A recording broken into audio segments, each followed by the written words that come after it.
अखिलेश यादव का ये जो समाजवादी पूर्वांचल एक्सप्रेसवे जिसका वो दावा करते हैं बार बार, उसका दर्द कम होने का नाम नहीं ले रहा है। इसका बजट हमने पास किया था, योजना हमारी थी, क्रेडिट हमको मिलना चाहिए।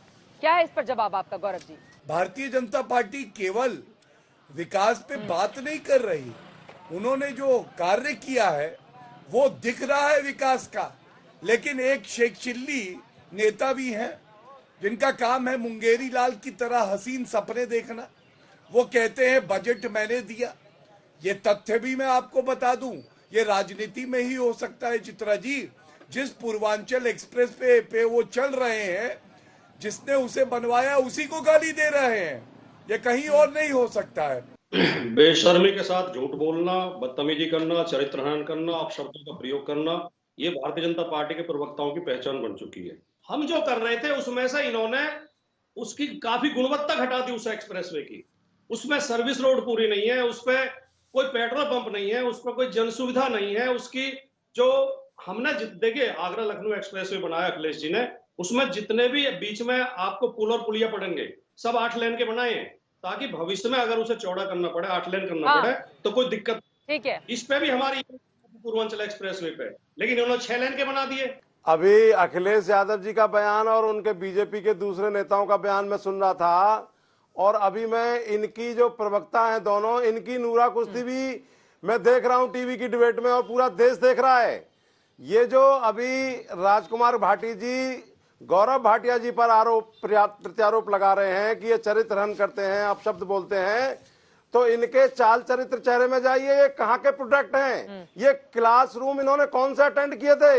ये समाजवादी पार्टी का प्रोडक्ट है गौरव भाटिया, और इनका चाल चरित्र चेहरा दोनों का 420 का है।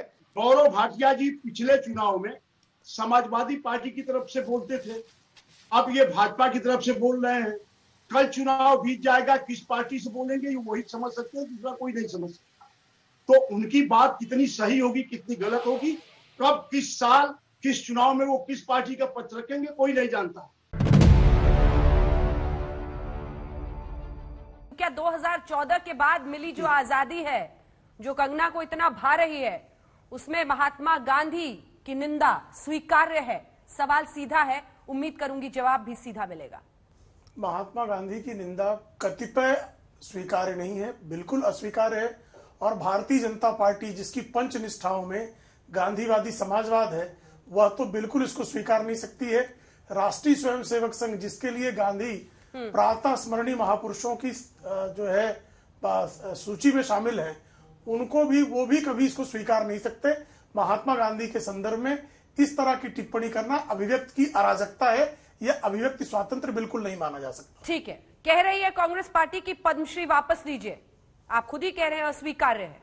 देखिए, कला के लिए उनको पद्मश्री दिया गया है, इस आधार पर पद्मश्री यदि वापस ले तो कांग्रेस के जावेद अख्तर का भी पद्मश्री वापस लेना चाहिए।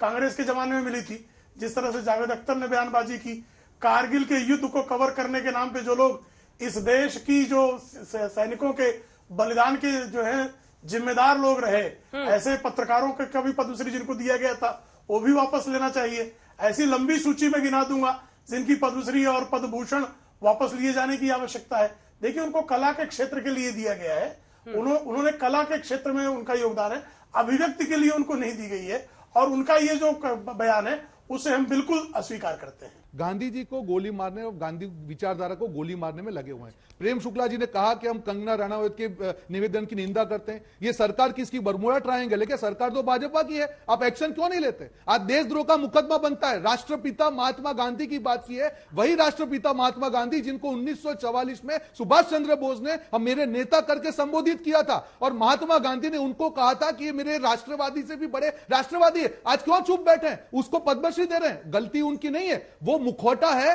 गांधी की विचारधारा को खत्म करने की। और ये लोग जिन्होंने देश का इतिहास बनाने में एक सुई का भी योगदान नहीं दिया है, वो आज देश का इतिहास मिटाने में लगे हुए हैं, पर देश इनको सफल नहीं होने देगा।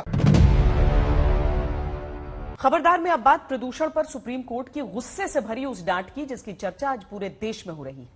जिस तरह त्रेता युग में भगवान राम को यह कहना पड़ा था कि भय बिन होई न प्रीत, यानी कुछ परिस्थितियों में बिना क्रोध और भय दिखाए काम करवाना असंभव है, ठीक उसी तरह इस युग में लगता है कि सुप्रीम कोर्ट की फटकार के बिना सरकारों और सिस्टम से भी काम करवाना मुश्किल है। दिल्ली एनसीआर में बेकाबू हो चुके प्रदूषण पर आज सुप्रीम कोर्ट ने देश की सरकारों और सिस्टम को जमकर फटकार लगाई। कोर्ट ने कहा कि इस आपात संकट को सुलझाने के लिए केंद्र और राज्य सरकारों के बीच तालमेल की कमी नजर आ रही है। कोर्ट ने यह भी कहा कि ब्यूरोक्रेसी कुछ नहीं करना चाहती, वो कोई फैसला नहीं लेना चाहती, वो चाहती है कि हर फैसला और सुझाव कोर्ट ही दे।